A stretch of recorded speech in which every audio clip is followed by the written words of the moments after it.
তামিম ইকবলকে প্রধান করে আজকে বিসিবির অ্যাডক কমিটি গঠন করা হয়েছে।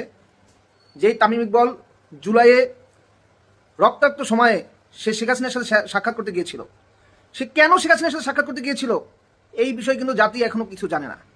সেই তামিম ইকবলকে আজকে তারেক রহমান বিসিবির প্রদান করেছে এবং সেই অ্যাডক কমিটিতে আছে বিএনপির মন্ত্রী সালাউদ্দিন আহমেদ, আমির খসরু, তাদের সন্তান মির্জা আব্বাসের সন্তান ববি হাজ্জাদের ওয়াইফ। এদের বাংলাদেশের ক্রীড়াঙ্গনে ক্রিকেটে কি অবদানটুকু আছে বাংলাদেশের মানুষের জানা উচিত।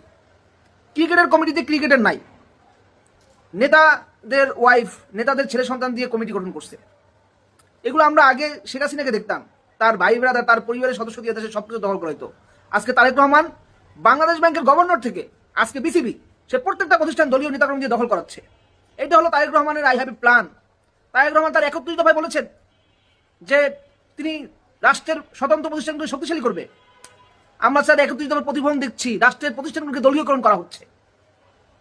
এই দলীয়করণ, এই নেপোটিজমের বিরুদ্ধে এদেশের মানুষ এতদিন লড়াই সংগ্রাম করে শেখ হাসিনাকে খেদিয়ে তারেক রহমানকে বসিয়েছে, কিন্তু তার কাছ থেকে নতুন কিছুই আমরা পাচ্ছি না।